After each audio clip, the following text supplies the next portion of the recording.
Okay, so this is the From Surviving to Living Spotlight series, and I am here with Al today, and we are going to be talking about a central question or problem, which is not feeling good enough, not measuring up, and not meeting other people's expectations and wanting to be accepted, which is really common. We all want acceptance in our community. And then what does the God of the Bible say about our identity, our value, our worth? Where does that come from? And so I'm going to turn it over to you a little bit. Al, please tell us who you are and where you're from. Okay, my name's Al.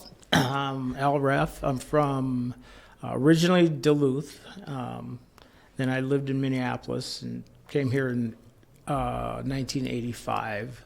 So I've been all over the Minneapolis suburbs, and now I'm living in Plymouth, and I've been there for 4 years now.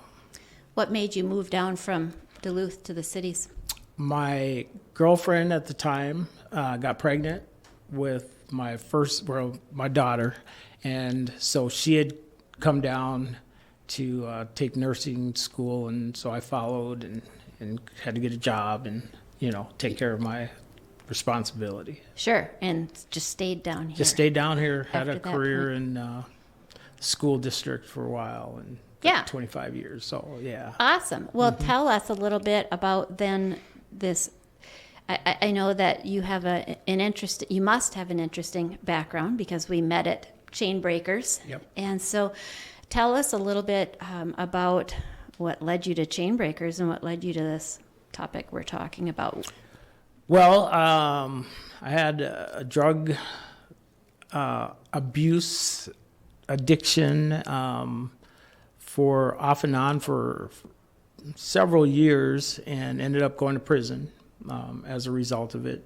Committed a pretty serious crime under the influence, and so I had to do like it was 60 to 40. So, I spent 40 months in St. Cloud and Faribault. And so when I got out, I just basically started my life completely over at that point, and have kind of picked myself up and had some good people in my life, and ended up going to Chain Breakers probably within the first few months of being out, staying in a transitional housing, and which was near Oak Grove. Sure. And so that's how I got connected with Chain Breakers, and been going off and on. Right. First couple of years pretty steady, but then I've just kind of had some decisions. But I go, yeah. So I am going to assume that prison, hitting the moment where you were in prison wasn't the first time you had ever had trouble in your life. Usually things lead up to that. You mentioned you had a drinking problem. How old were you when that started?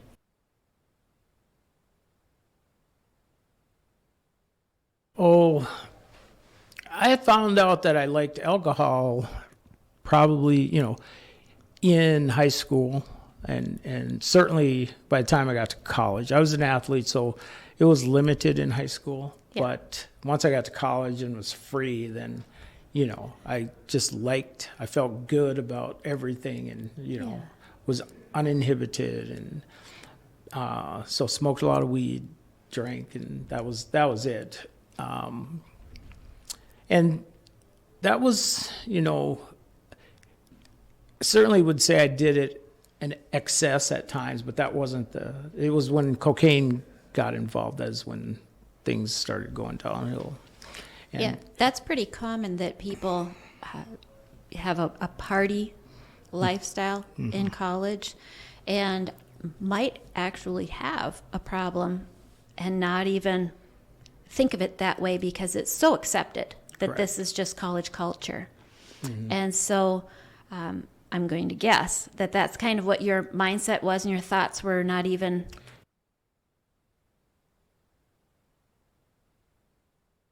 Yeah, that was just the concerned. thing to do. All of us did it. We go to the clubs on the weekends, and that was the thing. So looking back, of course, I can see the problem areas and more than the problems, like why I enjoyed doing that. What happened when I would get out of myself and get a buzz, and then things became better, So that was just with the drinking and the weed, as you started to realize that. Can you tell me a little bit about that? What was that? What do you think you were chasing or escaping? Escaping, just when I felt more confident. I was very confident in superficial things. Like I was a phenomenal, I'll just say, basketball player. And, the high school I went to, crowds would come to watch and watch me play, and we were very good, and I would get accolades from that. And, I loved that part.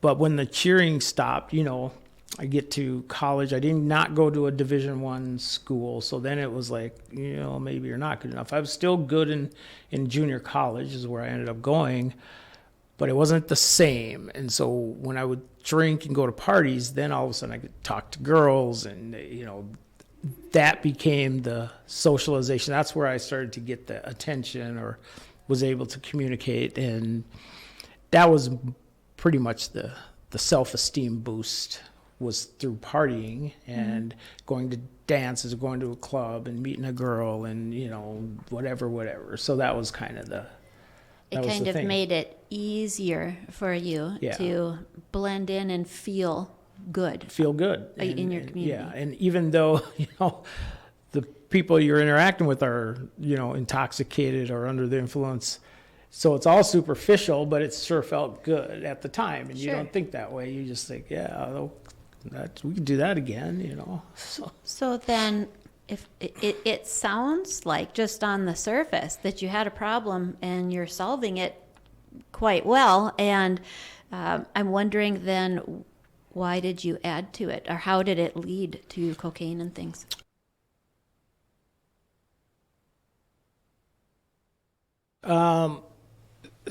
So I think I'd never had anything like cocaine. The way that made me feel initially was, I can do anything. I am, and it triggered all the senses for me, and it just was, it was just great. It was, but it was, I've had two bouts. One when I came down to Minneapolis, about 2 or 3 years being here, and tried it, and I went for about 6 or 8 months and was just off the rails with it, and like, why am I spending my rent money? Why am I broke? Buying weed or a 6-pack or a 12-pack is a lot different than all of a sudden I'm spending $300, $400, $500 in a weekend or a night and not knowing what the heck is going on. But I wanted that feeling again, and so the ups and downs of it. So the first episode was about 1987, 88, and I went into treatment pretty quick, and I was done. So I was good for the next 20 or so years.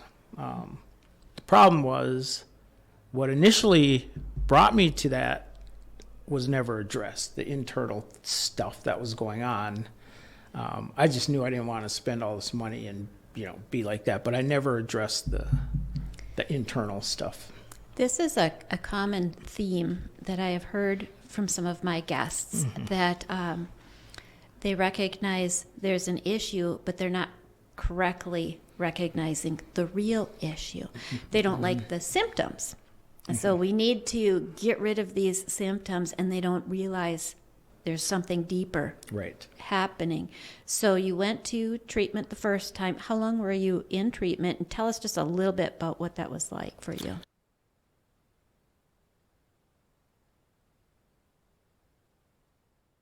Well, I thought it was a fix. I went, I think, a couple of times. It was hard. There's some stubbornness to me too. Like, I can control this. I have. And so I think I went and I relapsed just briefly. It wasn't long, went back in and just decided, like, nothing's going to change. But so I felt like I was cured, once I got it together, and I disconnected with the people. I didn't really have like friends that were involved with that. None of my friends really wanted to be it's like scared them. So so it was kind of easy in terms of just getting away from where I had to go and what I had to do to obtain it. And so that was easier. And I started to move out further into Fridley and Blaine, and so away from Minneapolis. Yeah. So I just didn't have the access or any of that, and didn't have to go looking for it. So I think the treatment was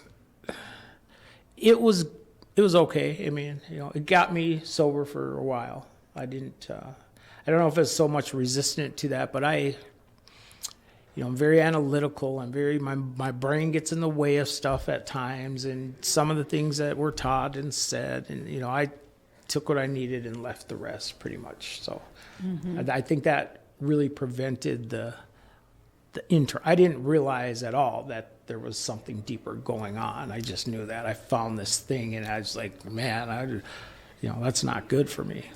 I'm curious then, you had an uncomfortable lifestyle and you wanted to be comfortable again, which means getting rid of spending too much money and using these drugs. However, after you left treatment and became sober, were you still feeling uncomfortable socially, or wanting to be more accepted, and now you don't have this helper?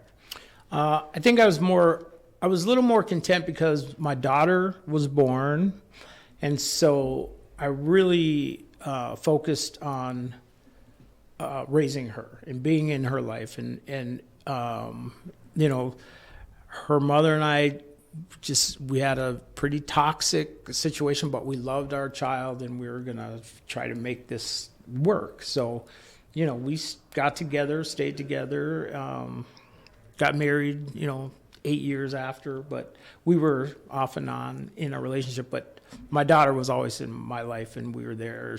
One thing I would say,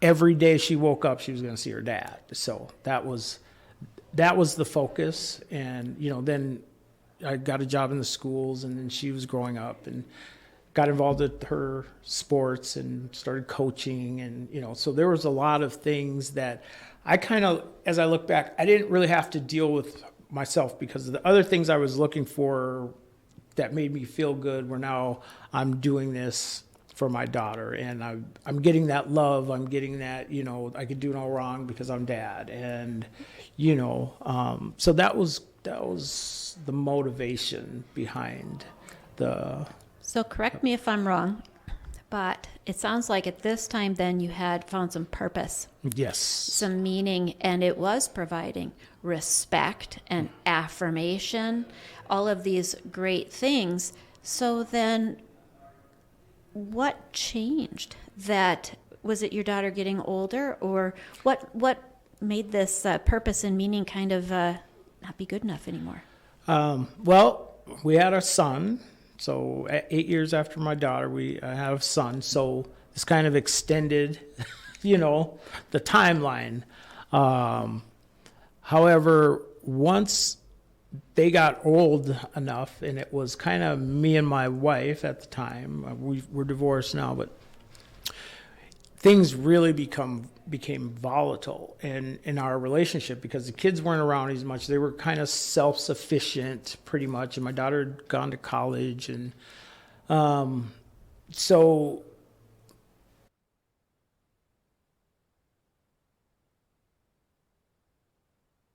my ex-wife she said some things to me that I let get to me, like I was a bump on a lot because I didn't drink, I didn't do any drugs anymore.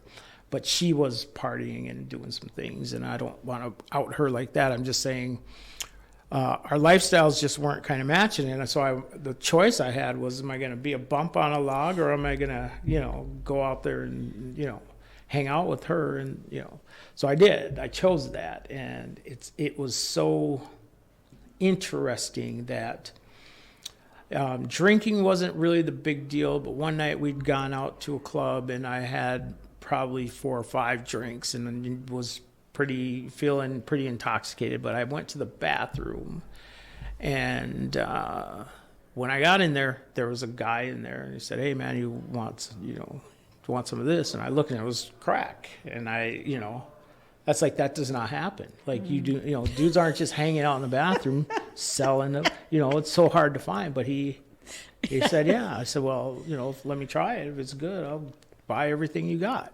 So sure as heck, I got a little bag from him, and I was kind of scared because I had to tell my wife, and I didn't do anything until we got home, and then I told her, and she was angry and this and that. I said I didn't care. I was drunk, and I took a few hits, and it was off to the races once again. And it was very slow build up, but over time I ended up, missing work and got dismissed from basketball because I had a run-in with the police downtown, looking for drugs. I didn't have any at the time, but the cops chased me down and beat me up, and I had an incident and got charged with fleeing the police, which was a felony, but got down to a misdemeanor. But I was still chasing the crack. And you're still married at this Still point? married, yes. And that was the beginning of the end of our relationship, because I ended up going to treatment because it just spiraled out of control rapidly. I had more money this time around. I had more, so it was every weekend or every other. And, I ended up going to treatment again, and she wasn't in a position where she wanted or felt the need to stop doing the things she was doing. So while I was in there, it was almost time to get done, complete the treatment, and I found out that she had moved out. Because she just, that was my problem, this and that. So that was the beginning of the separation.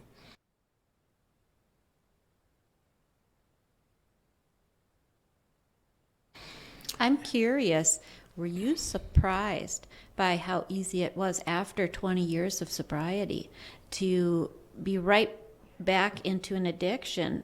Mm-hmm. And this isn't just weed or something else. This is a serious addiction. And so yeah. I would have been surprised. I bet you thought you were cured somewhat. I don't know that I was surprised. I think I was surprised that the initial episode happened, but once I started, that did not surprise me. I always thought, and I laugh now, but I always thought I was the worst. Like, nobody smokes crack like I do. I mean, I'm just so obsessed with it. It's like, so no, I was not surprised. I just had more access, and it became, this is how I'm going to die. That's how it became. It was not necessarily to have fun or to get accolades or meet. It was, I do not like the situation I'm in.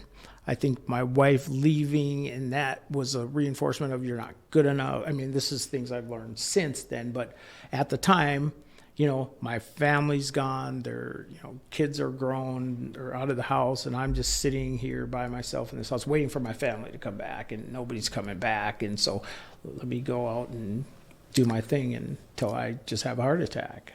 Well, and it would be a great way to escape while slowly killing yourself. Correct. You're denying the very activity you're doing while it does its work. Correct.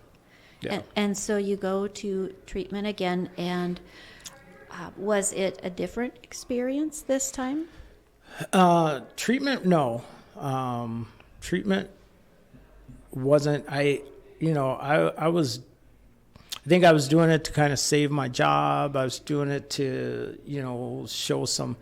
But I was even in there, I'm just fantasizing about it. And, I just needed to feel good. I wasn't feeling good when I was sitting in treatment. I wasn't feeling good any other time other than when I was getting high and for that moment. then I wasn't feeling good. I just was wanted to smoke till I didn't wake up, or smoke till something happened. I would buy a bottle of booze and slam it and go sit in my garage, turn on the car. Some people found me and brought me to the hospital. I was like, dang, man, I can't even do this, right? So. I'm just curious then, if you're in treatment and you're looking at a sober future, was that scary for you? I wasn't looking for a sober future. I was doing it because, like I said, the reasons were, well, if I lose my job, I'm not going to have money to get high. So, that's it. I need to, So they had put this in place to keep your job and other things. We need treatment. Yeah, I went and, showed back up to work and stuff. But even, I was really good. I was a student advocate, so I dealt with race issues and any kind of multicultural issues with. So I was the go-between the families, the students, the teachers, administration. I was like the heavy hitter if there were any kind of racial issues or gender issues or anybody treated unfairly.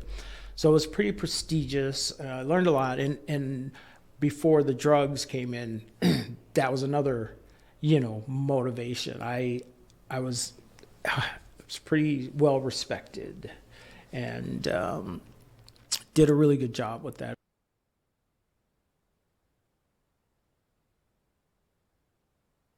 How old were your kids when you went into treatment? Were they adult age, and did they know? They knew. My son was, when it started, he was 17, I think, and my daughter was in college. She was gone out of the house already. So, but my son had moved with his mom. And so when I went to treatment, and I felt betrayed because nobody told me this was happening. They came to visit me. Matter of fact, I came home like the Thursday. I was getting out on a Monday. I had a pass or whatever. So we all went out to dinner on Thursday night and, talking about looking forward to me getting home, completing this and blah, blah, blah. And then I find out that they're gone. Like, I called on Saturday and nobody's answering. And I called all day and I got no answers. And it's like, what the heck is going on? And come to find out. So there was a sense of betrayal. Like, even if my own son wouldn't answer the phone to tell me this is what's going on, then, I didn't immediately get out and start using. I was still, I'm going to prove to everybody that, this is, but eventually, being home in that house alone, waiting for my family, like I said, to come back, work became less and less about the actual job than it was about having a way to sustain my addiction. A means to an end. Yeah. Because I'd never missed work, and now I'm missing work, calling in Mondays, Tuesdays, and, no sick time. So now I'm losing days. And people, we don't know, but they know. I know I look different. I knew my appearance. I'm sitting in my office and I'm sleeping half time. I'm just closing my door, and very minimal interaction with kids. I didn't want to, I did what I had to do, but. So what happens after this? How long of a period of time is it from when you leave treatment till you decide or that you're just going to forget? It sounds like to me kind of a slow ride into I don't care. Yeah. And there must have been another crisis moment for you after that. There's a couple on that way. So I lost my job, or retired. I could still get my pension, but I was done with which hurt, but I was high at the time, and I just was like, okay, that's one less thing I have to worry about. So I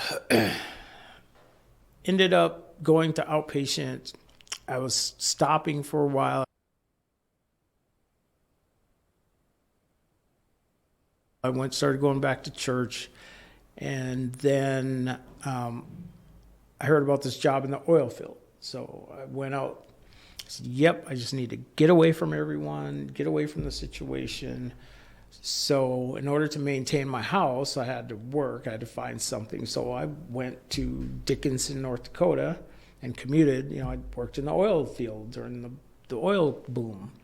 So I was making crazy amount of money, but I was able to maintain my house and, you know, get my son graduated from high school, even though he was living with his mom. I did that, but I was away from them and the situation. No drugs out there, you know. Well, there was, but I initially didn't partake, and then came back home a few times. The situation just wasn't good, you know, and eventually I would come back and I'd go downtown, like right into town, and then go right to Minneapolis to find somebody walking the street, see if I could get some dope. Mm-hmm. And I had met someone online, on online dating or something, and so we connected, and, you know, I really wasn't in a position to love anybody or care about anybody. It was just, you know, sex, and eventually got her using drugs. So that became the relationship. And then, you know,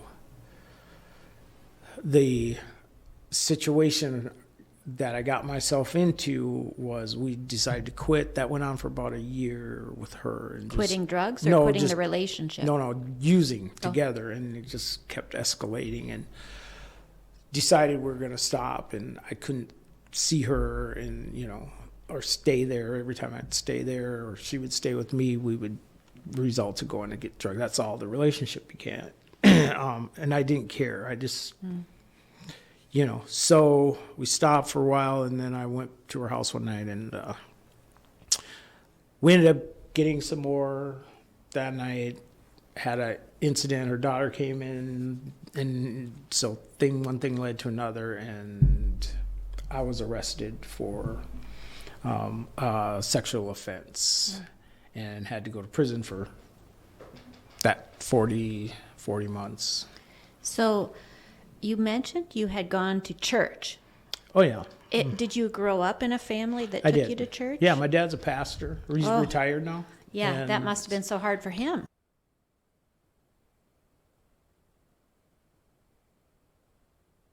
Oh, it was hard for everyone, yeah. Did you keep a lot of secrets then because of who your parents were and what their expectations were? No. I think my parents are, it's a tough one. They hoped I would take after my dad because they've always seen or felt that I had that calling, despite all this stuff. So my dad never expected me to. They hoped I would, but he never expected. He's very much leave it in God's hands. With me, because Lord knows nobody else can deal with me. So I was tough, and so I was embarrassed for the family. I certainly, you know, wasn't trying to, but I was just going through just some terrible things, and of course it always affects those around you. Did you keep in contact with them through this whole time? Oh, yeah, I did. They drove me to treatment a couple times. I have an assessment. I didn't have a real good relationship with them growing up.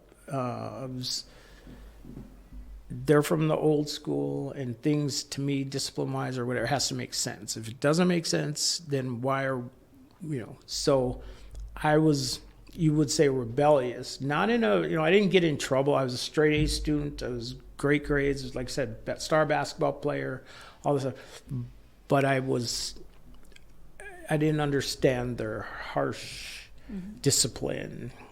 And it wasn't like biblically discipline. It was just, you know, I come to find out this is how they grew up, in an abusive situation. And, you know, my mom had me when she was 16. So for them, it was probably normal. This is what everyone does. Yeah. And so they're going to continue to. Correct.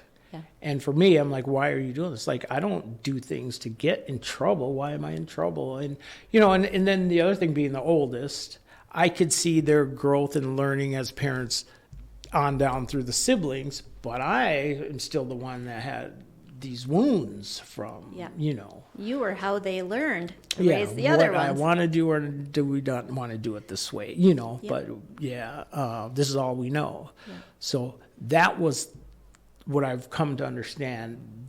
That's where it all started. That's where it manifested, and being not being allowed to express feelings or thoughts, or, you know, because I said so, is Kind of a rejection of your authentic self. correct. Which is really a challenge if you know that you are trying very hard to do your best and you want that to be seen, and the response you're getting is something else entirely. Yeah. Then, well, I better stop doing this authentic thing I'm doing and adjust. And I'm wondering if, and I'm sure this is true, it's almost impossible for someone who is upset with someone, they're never going to be satisfied. There's nothing you can do to be perfect in their eyes. That's their demeanor is Correct.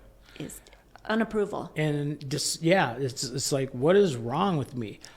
You don't like me. You may say you love me, but your attitudes towards me very strongly suggests to me, I'm perceptive, I get it. You don't like me. Okay? Yeah.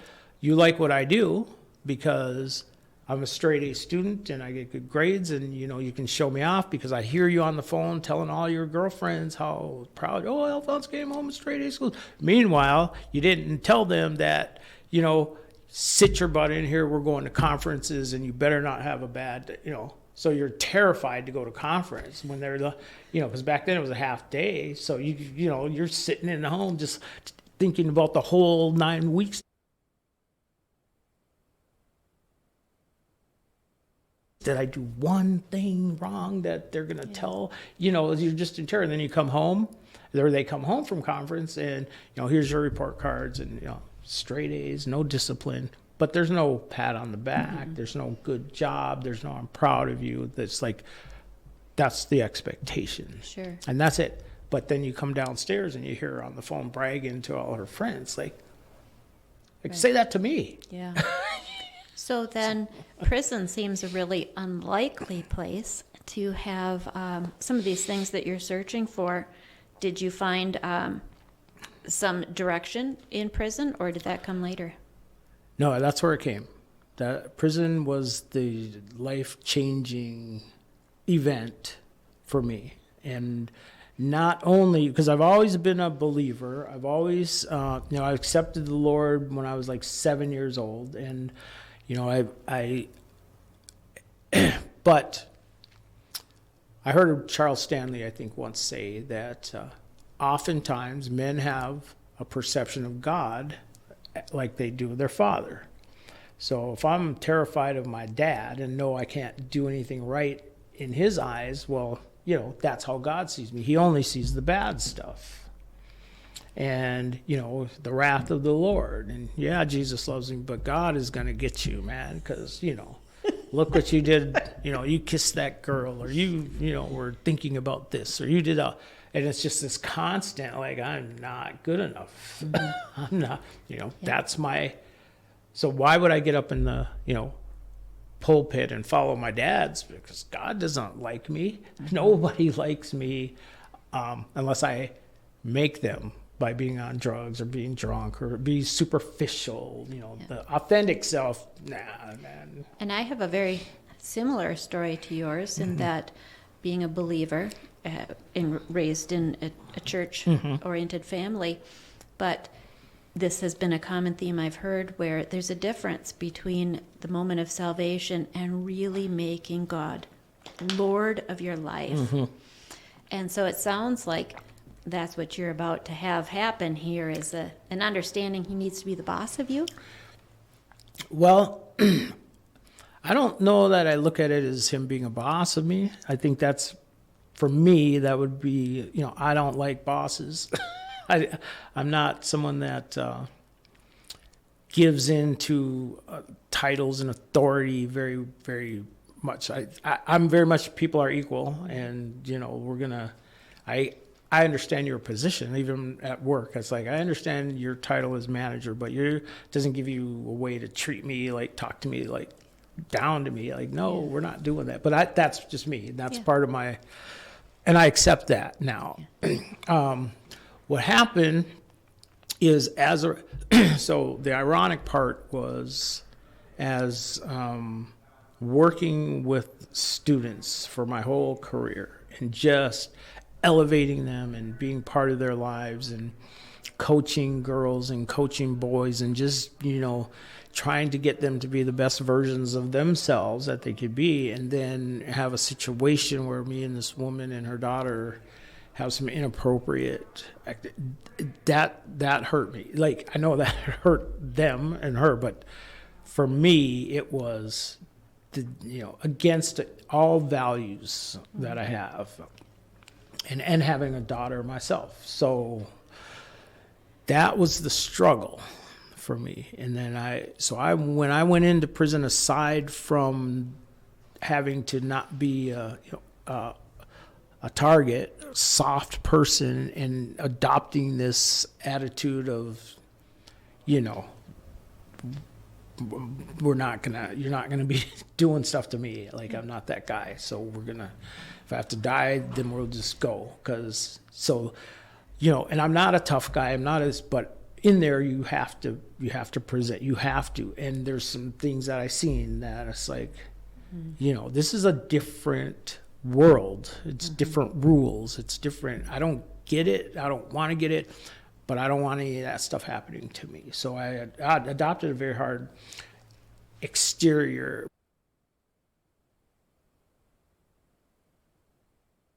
Meanwhile, what's going on inside was my relationship with the Lord, because everybody else was gone. Like, it's just me and him now. And what's going to happen? What are we going to do with this? So I ended up going through Quest for Authentic Manhood program in prison about, addressing some of the wounds that we have. And it's a biblical, scriptural-based program, Christian-based program. So we started with my dad, and, I was able to, some light bulbs just started to come on about, how do you see your father? What would you tell him? And, and it was very emotional. And, I just want my dad to love me. That's it. And, because I would sit next to him and listen to his sermons. He'd have the little record player with all kinds of old preachers, and I would just sit there listening to him with them. And I loved listening to my dad preach. It's so, I get it, it moves me. So the word forgiveness came about, and learning that forgiveness is so we're not holding on to these resentments. And so the Lord was working on me with all of these things. And, I became a mentor in there. I went through some treatment in there, but it was more, I was really in tune with the spirituality and God. However, I always had the guilt blanket. It's like, I'm going to chapel, I'm reading my Bible, I'm understanding where I get it, I do this, and but I did this thing that says if you harm one of these, it's better for a millstone to... Jesus is forgiving, and he died, and all of that was... But I never got rid of the weight of what had happened for about 2 years, the first 2 years. I was learning about what's going on internally, but spiritually, I still had the God is going to get you. It was just there. He's going to avenge this. But I was going to chapel. I was saying things in chapel. I was leading Bible studies. And internally, I still had this thing going on. Well, the miraculous moment came. I was in chapel, and they had, the guy said, the chaplain said that they have this program that they were doing. They were going to be starting. It's called Pastors to Prisoners. So if you want a pastor to connect with you, sign up and send us a note, and we'll see if we can match you up with somebody. They'll just come in and visit, and you pray with you and talk. And I'm like, well, at this point, I didn't. That prison thing had built up, so I didn't trust people. I was leery. I don't, I'm not gonna be touchy-feely, all this stuff. But I do think I need to pray with somebody on a regular basis. So I got a message that this pastor wanted to meet with me, and his name is Pastor Dave, and David Mackey, and he came in, and said, so tell me your story, what's going on. And he was this bubbly guy, but I didn't trust him right away. It was just like, so okay, I'm just gonna do this. And so I think it was the second time he came, I told him the events and the story and what's been going on. And he said the magic words to me, and he said he appreciated me sharing my story. He said, but Alphonse, he said, what do you know about grace? And it just hit me like a sledgehammer. And I was like, well, amazing grace. And he says, no, let's explore God's grace and what that really, really looks like. So for the next several months, he would come once a month, and we would talk about grace. And every time I would just get a better understanding. And then it hit me that God has spoken through these prison walls that you don't have to carry this. You are forgiven. You've worked on forgiving everybody else, and I want you to know that I have forgiven you. Mm-hmm. And I've demonstrated this, and I've demonstrated my grace by sending my son, meaning all of the sins, all of them, were nailed to that cross, and you do not have to walk around with this anymore. Mm-hmm. And it was just like, whew. And that was so incredible. It was life changing. And Pastor Dave came, and he continued we just talked, and he was just a regular guy, and he said he wanted to meet my family, and he did. He would come, and he said, so I met your sister, I met your daughter, I had tea with your daughter. Like, what?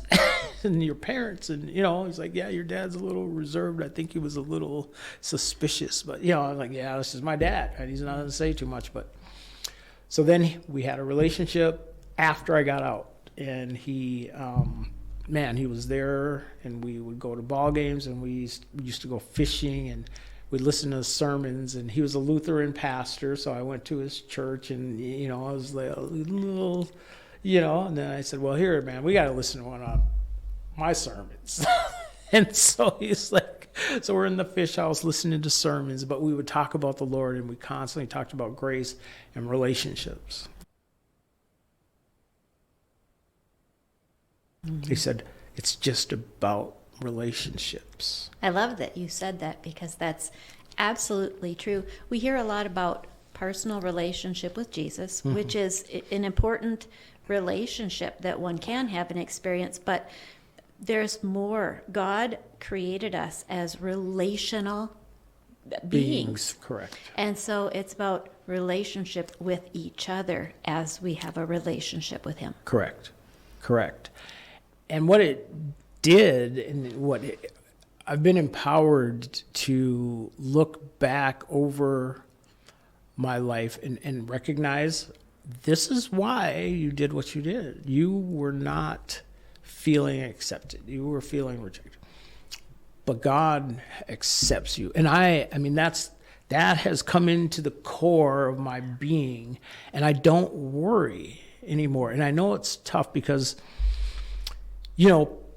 I get grace. I just understand. It's my motto for life now. And I have a sign in my home about grace, and that's what people, they call me the grace guy at Chainbreakers, because I don't get caught up in the things I had done or the things I'm going to do or this. I said, God has taken care of all of that. My deal now is, they said, well, grace doesn't mean you get to do anything you want. I said, no, why would you want to? Right. Somebody loves you now and you just want to make them happy. Yes. So you're going to try to do things that pleasing that other person. I said, love is when you have it on the inside, it comes out. Mm-hmm. And you start to do things that way. But I don't get tripped up if I make a mistake.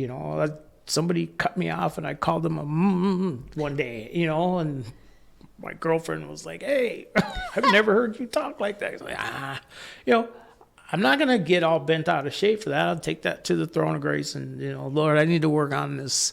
I know that some prison residue is still there, but, As you're talking, I'm thinking about a verse in the Bible that I mentioned quite often on my blog because I thought about it a lot after I started reading the Bible in prison. Mm-hmm. And the verses are in Romans 7 and the beginning of Romans chapter 8. And so in Romans 7:15 it says, "For I do not understand my own actions. I am baffled, bewildered. I do not practice or accomplish but what I wish, but I do the very thing that I loathe." Mm-hmm. And he goes on towards the end of the chapter to say, "Oh, unhappy and pitiable and wretched man that I am, who will release and deliver me from this body of death?" And what you said is the best part after, "Oh, thank God, he will, through Jesus Christ our Lord." And he goes just on to say, like you talked about, that this is through Christ Jesus' sacrifice and the Holy Spirit working in our lives. Mm-hmm. It's humbling to know that the Apostle Paul, who wrote so much of the New Testament, could say these very things about himself, and we know that he was a terrorist mm-hmm. himself, and so carried a lot of guilt. Correct. And he saw this as the solution. If it's a solution for him, it's good for everybody. Absolutely. Yeah. Well, I think that we are getting close to our time. Okay. But I want to ask you one more question. Mm-hmm. Looking back on all that you've just shared and even more that if anybody were in the situation you had been in, what advice would you give them? What advice could you have given your old self if you mm-hmm. could go back in time?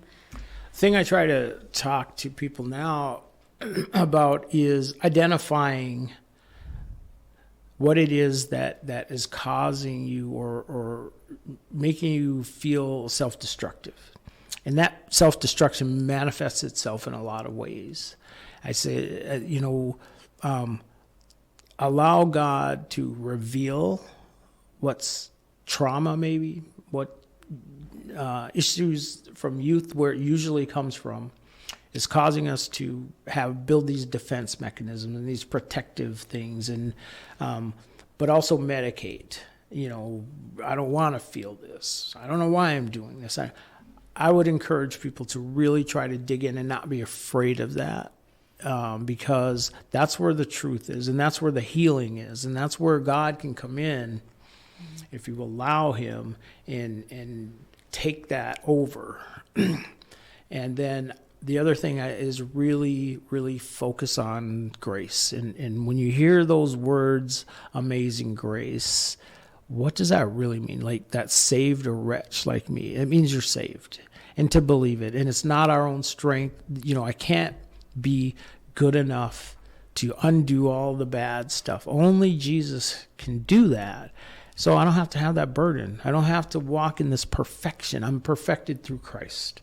And as long as I'm connected to the vine, I can do all things through Christ who strengthens me. And that's my message. It's so humbling, but yet it's so empowering at the same time, It is. And I like what you said of connected to the vine.